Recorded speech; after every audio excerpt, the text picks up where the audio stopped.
President, and gentlemen, ladies of the House,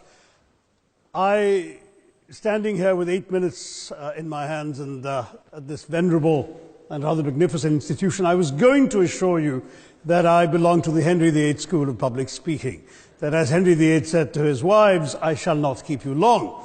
But now finding myself the seventh speaker out of 8 in what must already seem a rather long evening to you, I rather feel like Henry VIII's last wife. I more or less know what's expected of me, but I'm not sure how to do it any differently.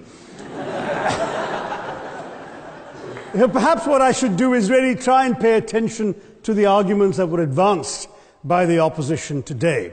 We had, for example, Sir Richard Otway suggesting, challenging the very idea that it could be argued that the economic situation of the colonies was actually worsened by the experience of British colonialism. Well, I stand to offer you the Indian example, Sir Richard. India's share of the world economy when Britain arrived on its shores was 23%. By the time the British left, it was down to below 4%. Why?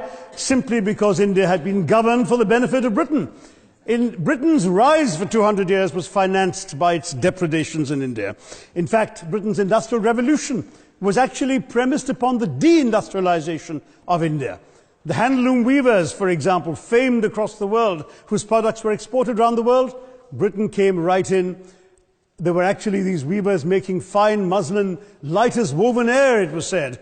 And Britain came right in, smashed their thumbs, broke their looms, imposed tariffs and duties on their cloth and products, and started, of course, taking the raw materials from India and shipping back manufactured cloth, flooding the world's markets with what became the products of the dark and satanic mills of Victorian England. That meant that the weavers in India became beggars, and India went from being a world-famous exporter of finished cloth into an importer, went from having 27% of world trade to less than 2%. Meanwhile, colonialists like Robert Clive bought their rotten boroughs in England on the proceeds of their loot in India, while taking the Hindi word loot into their dictionaries as well as their habits.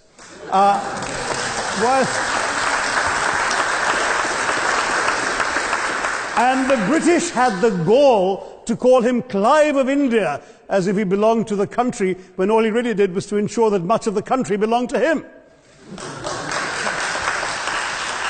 By the end of the 19th century, the fact is that India was already Britain's biggest cash cow, the world's biggest purchaser of British goods and exports, and the source of highly paid employment for British civil servants. We literally paid for our own oppression. And as has been pointed out, the wealthy Victorian British families that made their money out of the slave economy, 1/5 of the elites of the wealthy class in Britain in the 19th century owed their money to transporting 3 million Africans across the waters. And in fact, in 1833, when slavery was abolished, what happened was that a compensation of £20 million was paid, not as reparations to those who had lost their lives or who had suffered or been oppressed by slavery, but to those who had lost their property.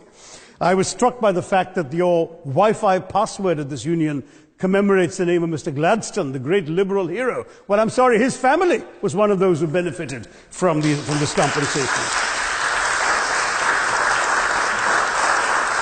Staying with India, between 15 and 29 million Indians died of starvation in British-induced famines. The most famous example, of course, was the Great Bengal Famine during the Second World War, when 4 million people died because Winston Churchill, deliberately as a matter of written minuted policy, proceeded to divert essential supplies from civilians in Bengal to sturdy Tommies and Europeans as reserve stockpiles. He said that the starvation of anyway underfed Bengalis mattered much less than that of sturdy Greeks. This is Churchill's actual quote. And when conscience-stricken British officials wrote to him, pointing out that people were dying because of this decision, he peevishly wrote in the margins of the file, "Why hasn't Gandhi died yet?"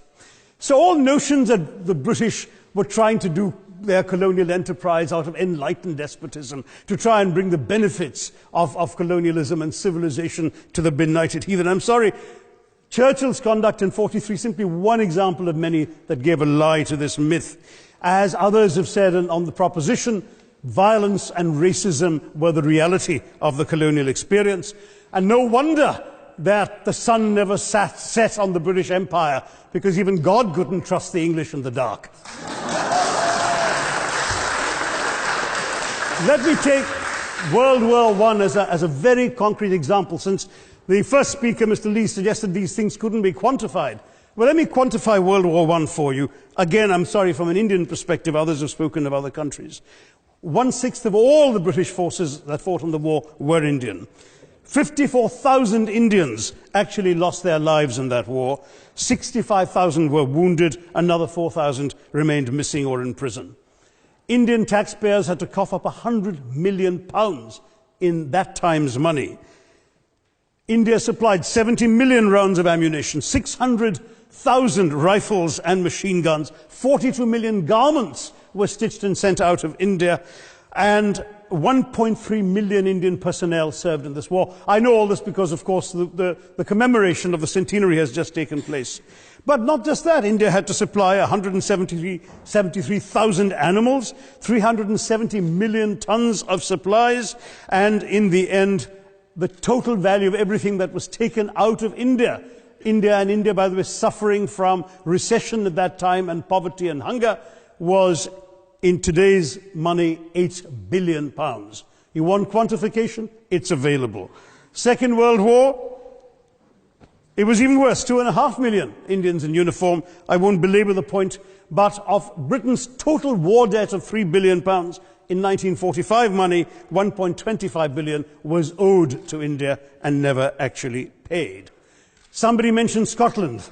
Well, the fact is that colonialism actually cemented your union with Scotland. You know, the Scots had actually tried to send colonies out before 1707. They'd all failed, I'm sorry to say. But then, of course, came union, and India was available, and there you had a disproportionate employment of Scots. I'm sorry, Mr. Mackenzie has to speak after me. Engaged in this colonial enterprise as soldiers, as merchants, as agents, as employees, and the earnings from India is what brought prosperity to Scotland, even pulled Scotland out of poverty. Now that India is no longer there, no wonder the bonds are loosening. Now, we've heard other arguments on this side. There's been a mention of the railways. Well, let me tell you, first of all, as my colleague, the Jamaican High Commissioner, has pointed out, railways and roads were really built to serve British interests and not those of the local people. But I might add that many countries have built railways and roads without having had to be colonized in order to do so.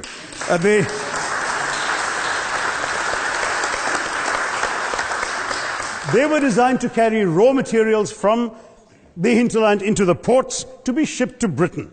And the fact is that the Indian or Jamaican or other colonial public, their needs were incidental. Transportation, there was no attempt made to match supply to demand for mass transport, none whatsoever. Instead, in fact, the Indian railways were built with massive incentives offered by Britain to British investors, guaranteed out of Indian taxes paid by Indians, with the result that you actually had 1 mile of Indian railway costing twice what it cost to build the same mile in Canada or Australia, because there was so much money being paid in extravagant returns. Britain made all the profits, controlled the technology, supplied all the equipment, and absolutely all these benefits came as private enterprise, British private enterprise, at public risk, Indian public risk. That was the railways as an accomplishment. We're hearing about aid. I think it was again Sir Richard Ottaway who mentioned British aid to India. Well, let me just point out that British aid to India is about 0.4% of India's GDP. The government of India actually spends more on fertilizer subsidies, which might be an appropriate metaphor for that argument. If I may point out as well,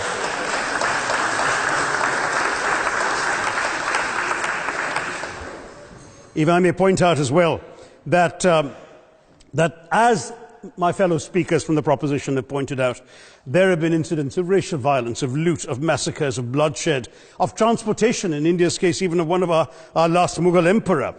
Yes, maybe today's Britons are not responsible for some of these depredations, but the same speakers have pointed with pride to their foreign aid. You're not responsible for the people starving in Somalia, but you give them aid. Surely the principle of reparations for the wrongs that have been done cannot be denied. It's been pointed out, for example, the dehumanization of Africans in the Caribbean, the massive psychological damage that has been done, the undermining of social traditions, of property rights, of the authority structures of these societies, all in the interests of British colonialism. And the fact remains that many of today's problems in these countries, including the persistence, in some cases the creation of racial and ethnic and religious tensions, were the direct result of the colonial experience. So there is a moral debt that needs to be paid. Someone challenged reparations elsewhere. Well, I'm sorry, Germany doesn't just give reparations to Israel. It also gave reparations to Poland. Perhaps some of the speakers here are too young to remember the dramatic picture of Chancellor Willy Brandt on his knees in the Warsaw Ghetto in 1970. And there are other examples. There is Italy's reparations to Libya. There's Japan's to Korea. Even Britain has paid reparations to the New Zealand Maoris.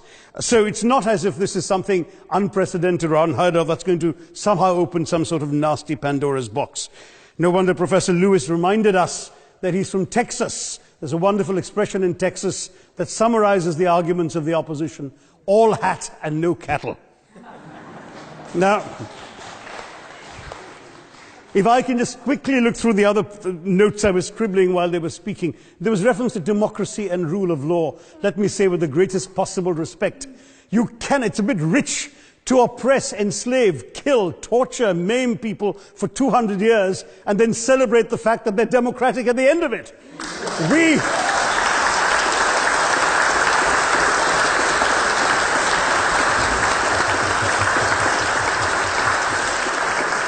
We were denied democracy, sir. We had to snatch it, seize it from you. With the greatest reluctance, it was conceded in India's case after 150 years of British rule, and that too with limited franchise. Yes, indeed, ma'am. The opposition spoke quite highly of Greek and Athenian democracy on which the West should pride itself, and spoke of liberty and equality in that same name. The Athenian democracy was only functioning because of the slave society on which it was built. That's the nature of colonisation. All right, I don't think that needs contradiction, not from me at any rate. But if I may just point out, I think the argument made by a couple of the speakers, the first speaker, Mr. Lee in particular, conceded all the evil atrocities of colonialism, but essentially suggested that reparations won't really help, they won't help the right people, they'll be used as a propaganda tool, they'll embolden people like Mr. Mugabe. It's always nice how in the old days, I'm sorry to say that the people of the Caribbean used to frighten their children into behaving and sleeping by saying Sir Francis Drake would come after them. That was a legacy of that. Now it's Mugabe will be there. So this is the new sort of Sir Francis Drake of our times. The fact is very simply, sir, that we are not talking about reparations as a tool to empower anybody. They're a tool for you to atone for the wrongs that have been done. And I am quite prepared to accept the proposition that you can't put a monetary sum on the kinds of horrors people have suffered. Certainly no amount of money can expiate the loss of a loved one, as somebody pointed out there. You're not going to be able to figure out an exact amount. But the principle is what matters. The fact is that to speak blithely of sacrifices on both sides, as an analogy was used here, a burglar comes into your house, ransacks the place, stubs his toe, and you say, well, there was a sacrifice on both sides. That, I'm sorry to say, is not an acceptable argument. The truth is that we are not arguing specifically that vast sums of money need to be paid. The proposition before this House is the principle of owing reparations, not the fine points of how much is owed, to whom it should be paid. The question is there a debt? Does Britain owe reparations?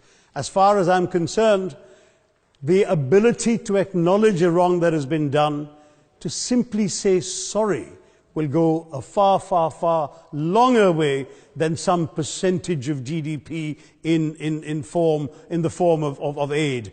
What is required, it seems to me, is accepting the principle that reparations are owed. Personally, I'd be quite happy if it was £1 a year for the next 200 years after the last 200 years of Britain and India. Thank you very much, Madam President.